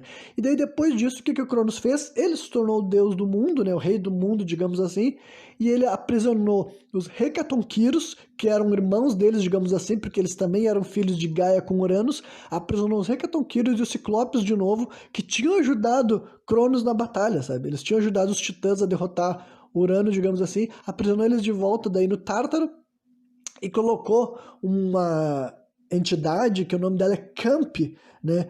Que algumas descrições falam que é um dragão, outros dizem que é uma mulher monstruosa, sabe? As partes de baixo do corpo dessa mulher são de serpente, enquanto na parte de cima do tronco ela tinha rosto de mulher, mas também tinha uma cabeça de tigre, uma cabeça de leão, uma cabeça de urso. Então é uma criatura daquelas bem abstrata, bem diabólica, sabe? Mas esse dragão daí, ou não, Camp, ficaria lá no Tártaro guardando os Hecatonquiros e os Ciclopes para que eles não voltassem para a superfície, né? Essa Camp também já foi associada a Tiamat, a divindade babilônica, porque Tiamat, além de ser uma espécie de representação dos rios, dos mares de um ponto de vista feminino, também tinha uma versão monstruosa, um dragão de múltiplas cabeças, que é até o que foi utilizado como inspiração para a criatura lá que tinha na Caverna do Dragão e nos jogos de RPG de modo geral, sabe? Um dragão com várias cabeças e várias faces, o Tiamat e tudo mais, né? Então, tem tudo isso daí também nessa mesma história. Então, a partir daí, o mundo foi governado pela linhagem dos titãs, né? Que, segundo Hesíodo, constituía a segunda geração divina após os deuses primordiais, antes dos deuses do Olimpo. E foi durante o reinado de Cronos que a humanidade surgiu. Então, é aquela coisa que eu acabei de falar. Não dá pra dizer que a humanidade surgiu no planeta Terra antes de existirem os deuses do Olimpo, sabe? E daí foi aí que a humanidade viveu, inclusive, também aquilo que chama de Era Dourada, sabe? Eu não, tipo, aí é uma associação minha. Dá pra definir, na minha cabeça, eu defino como isso seria um processo anterior ao dilúvio, né? O dilúvio bíblico, que não é exclusivamente bíblico, mas seria um passado histórico que a gente sequer sabe como é que era, sabe? Então, né, mais uma vez, mitologicamente falando, sabe? Mas eu tô fazendo associações sobre esse tipo de história, né? O Cronos daí uniu-se com a Titanide Reia, né? Que eu já tinha mencionado esse nome algumas vezes, ela também é uma titanídea, uma das irmãs dele também, e com ela ela teve 3 filhas e 3 filhos, né? Primeiro as 3 filhas mulheres. A Hera, que dizem que é a mais antiga, né? A primeira filha dele, no caso, que ela é a deusa das bodas, a deusa da maternidade e a deusa das esposas, né? Então ela tinha tudo a ver com esse... ia ser uma nova divindade atribuída às funções de Gaia, digamos assim, sabe? A deusa mãe e tudo mais, né? Aí depois disso ele teve a segunda filha deles, que é a Deméter, que é a deusa da colheita e da agricultura. E depois, por fim, teve a Héstia, que é a deusa da família e do lar. E todas essas 3 deusas já eram deusas do Olimpo, né? Quer dizer, nesse momento elas não eram deusas do Olimpo, mas depois elas fariam parte de deusas do Olimpo. E depois disso eles tiveram 3 filhos homens, né? Que era Hades, o deus do submundo e dos mortos, que ele não é necessariamente um deus do Olimpo, porque ele já tá dizendo que ele é o deus do submundo, entendeu? Então, para ser um deus do Olimpo, tu tem que morar no Monte Olimpo, que como eu já falei nos programas de mitologia anteriores, o Monte Olimpo existe, é um lugar real que tu pode ir visitar, só que provavelmente tu não vai ver deuses, ou será que vai? Enfim. E além disso também o segundo filho deles foi quem? Poseidon, que é o deus dos mares, principalmente do mar Mediterrâneo, né? Levando em consideração aquilo que eu falei no começo, que existem outras divindades relacionadas ao mar, então Poseidon moraria especificamente no mar Mediterrâneo. E por fim, o último filho deles é Zeus, mais uma vez colaborando com esses negócios que a mitologia grega gostava de se repetir, sabe? Assim como Uranus foi destronado por um filho, ele previu para Cronos que ele também seria destruído. Tipo, antes de morrer, né, eu já tinha comentado no primeiro programa que Uranus tinha capacidades proféticas. Antes de morrer, Uranus falou: assim como um dia tu, que é o meu filho mais jovem, levantou a mão contra mim e me tirou do poder, um dia o teu filho mais jovem fará a mesma coisa contigo, né? Que seria Zeus no caso, e foi o que realmente aconteceu no final da Titanomaquia, né? Aí, como Cronos tinha medo de ser destronado da mesma forma que ele destronou o próprio pai, ele fazia um processo daí que daí para mudar um pouco a história era diferente do que, tipo, em vez dele colocar os filhos recém-nascidos de volta para dentro da mulher, que nem Uranus fazia com Gaia, o que ele fazia é, cada vez que a Reia, a Titanide Reia, paria um dos filhos dele, ele engolia eles, sabe? Ele engoliu os 5 primeiros, o único que ele não engoliu foi Zeus, justamente porque, de certo, a Rhea já sabia dessa premonição também, e ela imaginou que, se ela preservasse Zeus, Zeus conseguiria crescer, prosperar, resgatar os próprios irmãos, né? Inclusive tem quadros disso, só que, tipo, se vocês pesquisarem quadros, assim, acho que o mais famoso é aquele Saturno devorando um dos seus filhos. Só que se vocês procurarem esses quadros, lembre-se que essas pinturas, elas já são do período renascentista, né? São representações muito mais modernas dos mitos gregos. Então, na versão original dos contos, nunca é dito que Cronos devorava os seus filhos, né? Nhaque, nhaque, nhaque. É dito que ele engolia. Como eu falei, são muito mais abstrações, tá ligado? Não é algo assim que dá pra te interpretar de maneira literal e tudo mais. Só que daí, então, ele engoliu os 5 primeiros filhos, né? Hera, Deméter, Hestia, Hades e Poseidon. Só que daí, na hora que a Rhea pariu o seu último filho dela, que é Zeus, a Rhea pegou e ela enganou Cronos, entregando para ele uma pedra enrolada. Inclusive, não é uma pedra qualquer, é a tal de pedra de ônfalo. Ônfalo é uma palavra que é derivada do grego mesmo. Ela enterrou essa pedra dentro assim de panos, no caso, né? E o titã Cronos comeu, sem saber que esse filho daí, essa pedra não era o último filho dele, digamos. Essa pedra de ônfalo, inclusive, foi encontrada uma réplica lá na ilha de Creta, só que daí essa pedra foi criada, tipo assim, no Império Romano, tá ligado? Não é uma pedra tão antiga quanto nessas partes dessa história, mas dá pra imaginar que alguém confeccionou uma pedra e colocou lá na ilha de Creta, né, numa das cidades de lá, para que, né, representasse esse conto mitológico e tudo mais. Tipo, essa pedra de ônfalo tem uma coisa a ver com o umbigo, sabe? Umbigo humano mesmo, porque acredita-se que o umbigo é o centro, né? Tipo, o centro do ser humano, o centro do mundo e tudo mais. São todas alegorias, é um negócio até complexo de entender e ainda mais de explicar, sabe? Mas enfim, então o que aconteceu? Aí Zeus não morreu, ele foi escondido, né, no conto mitológico. Aí tem várias variações, eu vou contar várias informações diferentes que, como eu falei, tem historiadores variados, né, ficavam enriquecendo a história mitológica, vai saber por quê, né? Mas enfim, Rhea escondeu Zeus numa caverna do Monte Ida, na ilha de Creta, que a ilha de Creta existe, inclusive é sabido que lá é onde tem uma das populações, é uma das civilizações mais antigas da história da Grécia, digamos assim, que é a tal de civilização minoica, sabe? Que tem a ver com a história dos Minos, né? Do rei Minos, do Minotauro, labirinto e tudo mais. Então, existiu uma civilização com um idioma anterior àquilo que nós compreendemos como grego, e essa civilização em algum momento foi anexado e colocado nessa posição de fazer parte da Grécia também. Então, mais uma vez, não é de todo assim... não é muita forçação de barra saber que figuras até como Isaac Newton já tentaram correlacionar os mitos com a realidade, porque se tu for investigando a história, toda a história chega num ponto que ela se torna mitologia. Então eu acho que fazer o processo reverso, correlacionar a mitologia com a história, não é assim exagero, sabe? Só é muito difícil, né? É muito difícil essas alegorias tão fantásticas, tão extravagantes que sequer a gente consegue imaginar de uma maneira literal, é muito difícil transcrever isso para algo que possa ter acontecido na nossa Terra de uma maneira que realmente aconteceu, de uma forma pragmática, digamos assim, né? Então, ele foi escondido nessa caverna do Monte Ida, na ilha de Creta, né? Aí, como tem algumas informações a respeito da infância e a juventude de Zeus, variadas, né? Que nesse momento não vamos focar porque Zeus não é um titã, e esse programa aqui é sobre os titãs, mas, né, só para concluir um pouco sobre como foi o final dessa titanomaquia, Zeus teria sido amamentado por uma cabra chamada Aix. Aix é A-I-X, pertencente à ninfa Almateia, tá ligado? E dizem também que tinha um grupo de curetes, né? Curetes, eu achei bem interessante sobre isso, que pelo que eu entendi, cara, esses curetes seriam uma espécie assim, de um povo indígena da região da Grécia, sabe? Eles eram um povo guerreiro e também, assim, dançante, sabe? Eles tocavam tambor e tudo mais, então tem coisas, assim, bem ritualísticas, xamânicas, né? E esses curetes faziam um barulho para impedir que, sempre que o bebê chorasse, esses curetes faziam sons, tocavam as músicas deles para impedir que o Cronos ouvisse o choro do bebê, né? E ele descobriu que um dos filhos dele ainda estava vivo. Aí também, como eu tinha dito, tem outra história diz que outra história diz que Zeus foi criado também pela ninfa Adamanteia, não ser confundida com a Almateia que eu acabei de falar. Essa Adamanteia é uma das Melíades, Quem é Melíades é uma classe específica de ninfas que elas eram guerreiras, sabe? Elas eram ninfas belicosas. Elas existiam para lutar, para batalhar. Elas nasceram de uma categoria de árvore chamada freixo e tudo mais, que são, enfim, na simbologia, né, na mitologia grega, elas têm essa função de serem guerreiras, né? Enfim, é dizer que essa Damanteia mantinha Zeus amarrado numa corda, que essa corda fazia com que ele ficasse suspenso entre a terra, o mar e o céu. O que é bem difícil imaginar, como é que tu pode estar entre a terra, o mar e o céu, sabe? Porque tudo isso era domínio de Cronos, então Zeus tinha que ficar especificamente num lugar que o pai dele não achasse, né?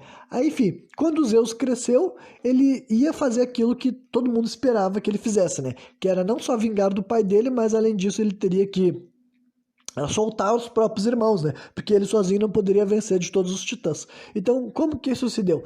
Uma das versões que eu achei mais interessante dessa história é que a primeira esposa de Zeus era uma deusa chamada Metis, né? Antes dele casar com a Hera, que era irmã dele no caso, né? Que é a esposa mais famosa, digamos assim. Mas a primeira esposa de Zeus seria uma deusa chamada Metis, que era a deusa da saúde, da proteção e da astúcia. E ela era filha do Oceano, então ela era uma Oceanídea, né? Mas as Oceanídeas também poderiam ser deusas, no caso, né? E daí ela deu pro Zeus uma poção mágica que ia fazer com que Cronos vomitasse os filhos dele, que naquele momento já seriam adultos, né? Mais uma vez é alegoria, né, gente? Não tem como... Se alguém engolir um bebê, o bebê não ia ficar vivo a vida inteira. Então por isso que eu falei que essas representações de Cronos e Saturno... só para deixar bem claro, Saturno é o nome romano, digamos assim, de Cronos, tá ligado? Só que tem um adendo interessante sobre essa entidade Saturno que eu vou fazer mais adiante, né? Mas depois que o Império Grego Antigo caiu, o nome Cronos saiu de moda, digamos assim, e lá no Império Romano era muito mais comum se referir a essa entidade relacionada ao tempo de Saturno. Então, quando vocês ouvirem Saturno, saibam que é Cronos. Da mesma forma que o céu, que Uranus é céu, da mesma forma que Júpiter é Zeus e tudo mais, né? Enfim, daí o Cronos bebeu a poção, vomitou os 5 filhos que ele tinha devorado e mais a pedra, né? E daí se enrolou a tal titanomaquia que não tem, tipo assim, pelo que eu vi, não tem uma história com início, meio e fim. Eu não li a Teogônia por completo, eu não sei quantas informações interessantes sobre essa possível titanomaquia, mas eu imagino que era mais aquele bagulho assim, alegórico, sabe? As passagens que eu encontrei eram mais aquelas coisas dizendo que foi uma batalha que durou 10 anos, de grandes proporções e tudo mais, mas algumas informações que eu achei interessante é que, antes dessa luta rolar de fato, né, além de libertar os seus irmãos, Zeus foi até o Tártaro e lá ele retirou os Hecatonquírios e os Ciclopes, né? Que eles seriam, digamos, irmãos, né? Seriam tios de Zeus, digamos assim, né? Hecatonquírios são essas entidades de 1000 braços que algum dia, provavelmente no próximo programa sobre mitologia, eu vou falar mais sobre eles, porque eles eram 13 e eles tinham nomes e também existiu 3 ciclopes com nomes também, que também tecnicamente seriam tios de Zeus. E os ciclopes, eles são os ferreiros originais da mitologia grega. Depois vieram outras entidades que também tinham essa alcunha de serem grandes forjadores, só que os ciclopes foram os primeiros, sabe? Inclusive foram eles que forjaram os raios de Zeus. Mais uma vez é uma metáfora, né? Uma alegoria. Como é que alguém vai forjar um raio, né? Mas Zeus se tornou deus do trovão depois que ele resgatou os ciclopes, e os ciclopes deram pra ele esse poder que ele usou até o final. Tipo, tecnicamente ele pode usar até hoje em dia, sabe? Que é comandar os relâmpagos do céu, digamos assim, né?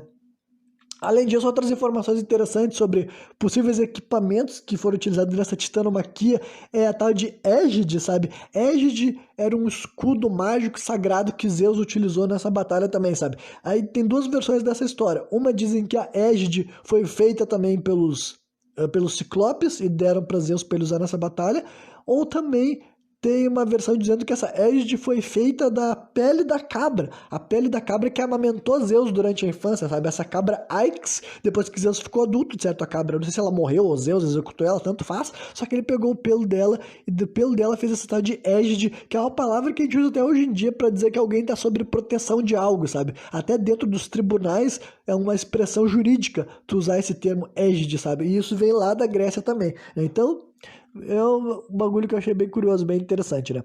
Enfim, rolou a titanomaquia, 10 anos desse grande confronto entre os titãs, liderados por Cronos, e os deuses do Olimpo, mais os Hecatonquirus, mais os Ciclopes e várias outras entidades que rolaram nesse confronto, né? Ao lado de Zeus, e no final disso, os titãs foram derrotados e foram aprisionados no Tártaro, né?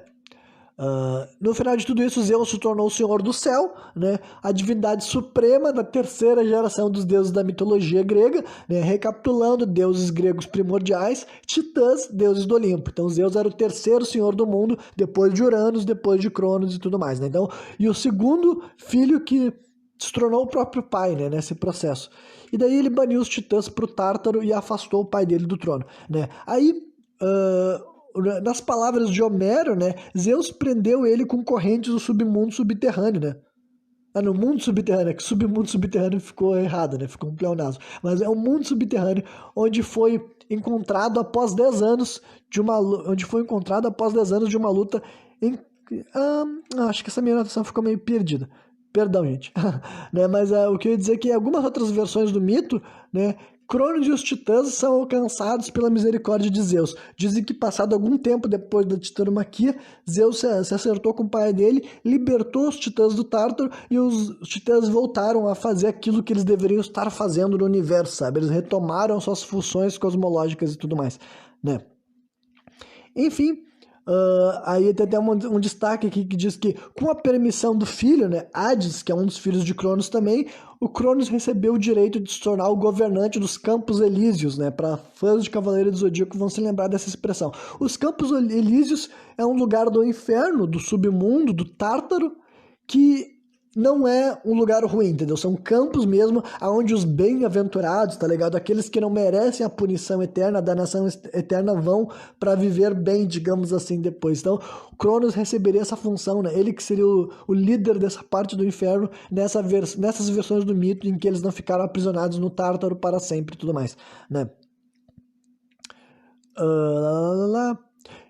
Aí tem até um mito aqui também, um mito não, dá pra chamar de mito, que faz parte, que foi escrito por um tal de Virgílio, daí já é um cara que viveu na época da Roma Imperial, sabe? Esse Virgílio ele era um historiador também, ele escreveu uma obra chamada Eneida, né? E ele disse que o Cronos, na verdade, depois que ele foi derrotado, ele se refugiou numa região histórica, que eu não sei se hoje em dia ainda existe, chamada Lácio, né? Quando ela existia, ela ficava naquilo que a gente hoje em dia conhece como Itália, né? E lá ele se tornou um rei legislador, inclusive daí entra naquelas histórias que provavelmente o que esse Virgílio estava fazendo era correlacionar mitos com história real, eu imagino, né?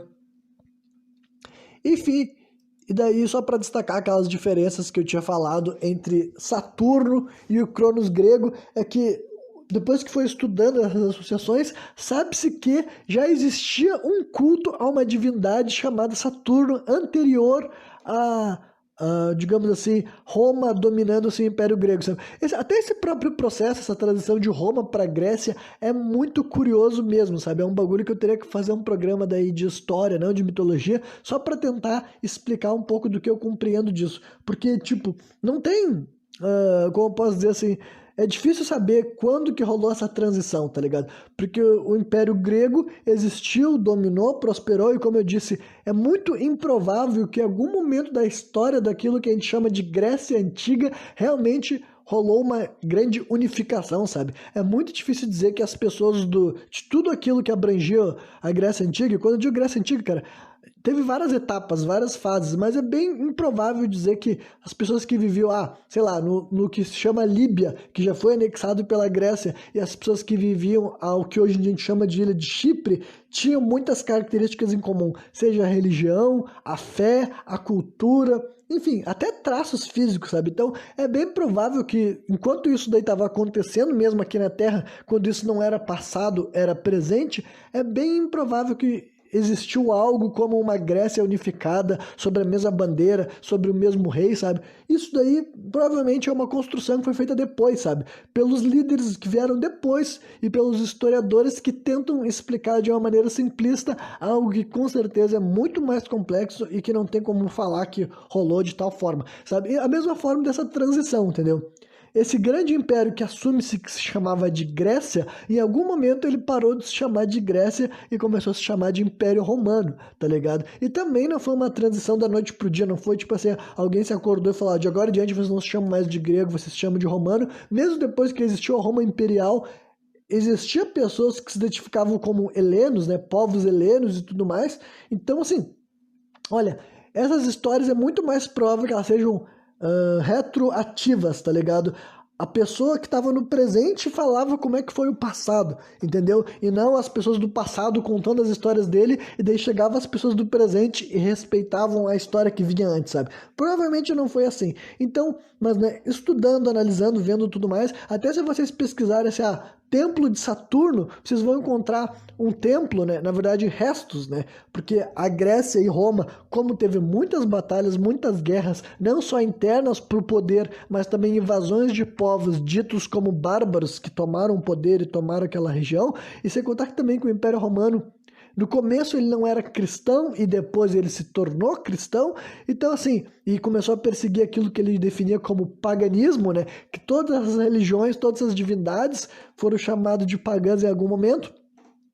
Então existe o templo a Saturno mais antigo que se tem conhecimento, tem uns 400 anos e ele é feito com aquelas colunas que a gente chama de colunas gregas e tudo mais, só que quem cultuava esse Saturno eram os ancestrais dos romanos, tá ligado? Então não foi Cronos que chegou em Roma e eles fizeram essa associação. Pelo contrário, já existia um culto a uma divindade chamada Saturno, só que certo por ter essas semelhanças, como Saturno era uma divindade máxima de uma região ali de uma região que hoje em dia a gente chama de Itália, de certo, ou Roma, sei lá, especificamente do lugar. Se vocês pesquisarem, colocar assim, Templo de Saturno, Roma, ou Templo de Saturno, Grécia, vocês vão ver os destroços, né? Assim, algumas colunas em pé ainda e tal, que ali rolava um culto a essa divindade de Saturno, entendeu? Então, assim, eles até destacam que Roma recuperou, né? Ou recuperou não, colocou Cronos numa posição que ele nunca teve na Grécia, sabe? Dentro dessas mitologias gregas, Cronos era mais um vilão, sabe? Um ser antagônico. É até um negócio que eu já falei em alguns programas sem contexto, que tipo, para as pessoas que não entendem muito de mitologia, tem aquela falsa ideia de que Hades era o vilão da mitologia grega. E não, entendeu? Eu nunca vi um conto mitológico descrevendo Hades como um inimigo, sabe? O Hades como alguém do mal, como assim, o cara que ele, Zeus, tipo, Zeus era o bem, Hades era o mal. Não, isso daí realmente é uma versão, acho, de gente que a única exemplo de história que essas pessoas têm na cabeça deles é a versão da Disney, tá ligado? Porque na mitologia mesmo, Hades nunca teve essa função de ser o inimigo de Zeus, de ser o antagônico, sabe? Ele era o Senhor dos Mortos, o Senhor do Submundo, e isso não quer dizer ser do mal, tá ligado? Na própria Grécia, mitologicamente falando, analisando os poucos relatos históricos que sobreviveram até os dias de hoje, dá para dizer que Cronos, talvez em maior escala, Tifão, que é um gigante que eu não vou falar nesse programa também aqui, seriam os grandes vilões da mitologia grega e tudo mais, sabe? Então, já Saturno não. Saturno em Roma, no Império Romano, ele chegou a conquistar uma posição de uma divindade talvez até superior a Júpiter, justamente porque eles estavam associando a ele a uma divindade que já existia na região, tá ligado? E daí tem até toda uma história assim que existia um festival muito associado com aquilo que a gente chama hoje em dia de Natal, tá ligado? Existe um festival chamado de Saturnália, que rolava entre os dias 17 de dezembro até 23 de dezembro, que envolvia festejos, trocar presentes e tudo mais, coisas que a gente associa hoje em dia com o Natal, associa hoje em dia com o Papai Noel, com o cristianismo e tudo mais, sabe? Já existia isso lá. Provavelmente há uns 2.600 anos já rolava esse festival de Saturnália, e inclusive é por isso que nos Estados Unidos, né, nas línguas falantes do idioma inglês, o sábado, né, não é, então no caso não é só os Estados Unidos, mas primeiro na Inglaterra e depois nos Estados Unidos, existe o sábado, se chama Saturday, sabe? Saturday é realmente juntando a palavra Saturno com dia de Saturno, porque o sábado era o dia de Saturno lá na Roma antiga. E provavelmente antes de Roma se chamar Roma, tá ligado? Porque como eu disse, não é como se um cara se acordasse e dissesse, agora isso aqui se chama Roma. As pessoas iam vivendo lá, tá ligado? Elas iam existindo e já cultuavam esse ser, essa divindade chamada Saturno, tá ligado? Então tem essa grande diferenciação. Apesar de Cronos e Saturno serem equivalentes, digamos assim, existiu um Saturno anterior a Cronos que também era cultuado, inclusive cultuado de uma forma mais assim respeitosa e digna, chamando ele de um grande deus, uma grande divindade, o Senhor do Tempo e tudo mais, e por isso que ao longo dos séculos esses dois nomes foram confundidos, foram sendo assim, sabe, sincretizados um ao outro, digamos assim, né?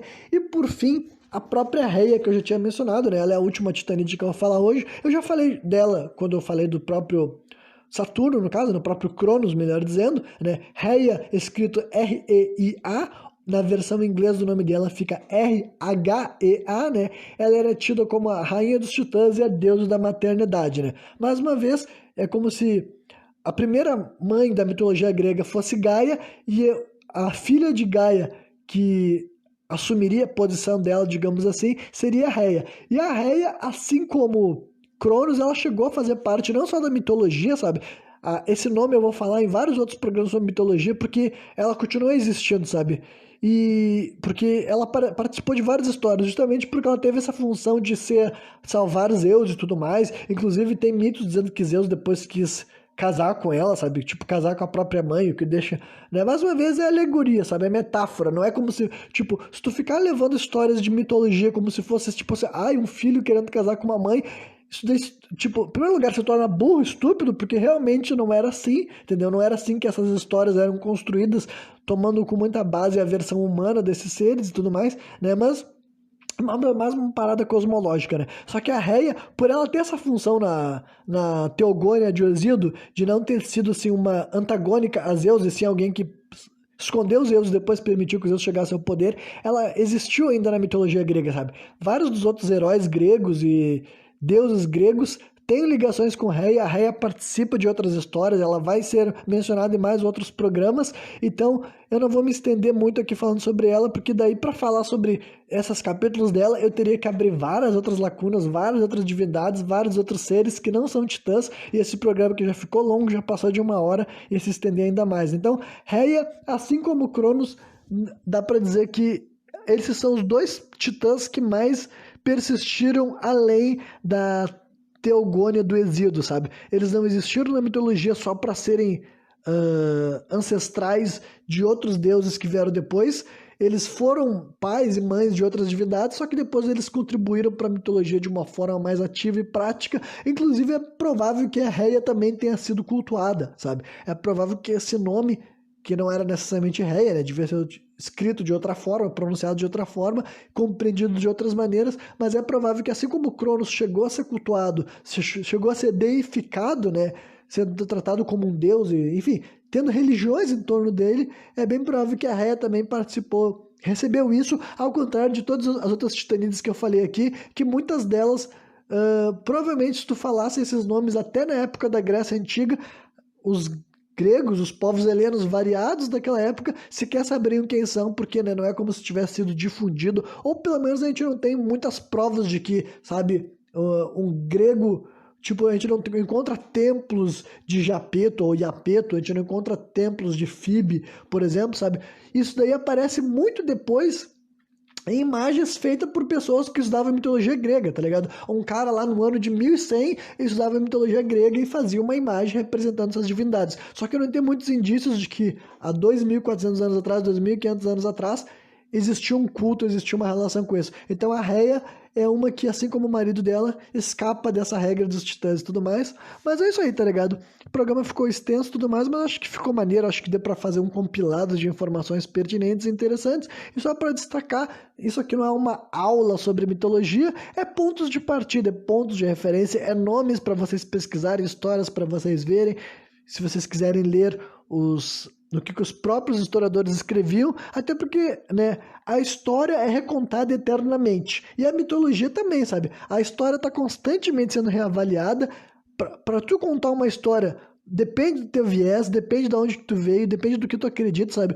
Historiadores são seres humanos, historiadores são parciais, não existe uma versão definitiva de nenhuma história, tá ligado? Nenhuma história que está sendo contada, tipo, no presente, por alguém que não viveu aquilo lá, que está simplesmente tentando passar adiante informações baseado em fatos, interpretações e fragmentos históricos que a gente pode olhar, sabe? Ainda assim não é uma história verdadeira. É alguém que está pegando com base algo que, né, que ele tá, aquilo que ele pode observar e tentando preencher muitas e muitas lacunas que não podem ser preenchidas, sabe? Então, se a história não tem como ser absoluta e verdadeira, a mitologia é muito menos, tá ligado? Então, como eu disse, isso aqui não é a versão final. Pelo contrário, é o ponto de partida inicial para quem se interessar, quiser fazer as próprias pesquisas, pesquisar artigos em português e inglês, ler livros em português e inglês ou em qualquer outro idioma que tu tenha conhecimento, sabe? Com certeza tu vai encontrar muitas histórias divertidas, interessantes, que no mínimo vão te fazer refletir sobre possibilidades que são aquilo que eu defino como fascinantes, sabe? Mas é isso aí. Quem me viu até o final, espero que tenha curtido. E qualquer dia eu tô de volta novamente, trazendo mais um programa sem contexto.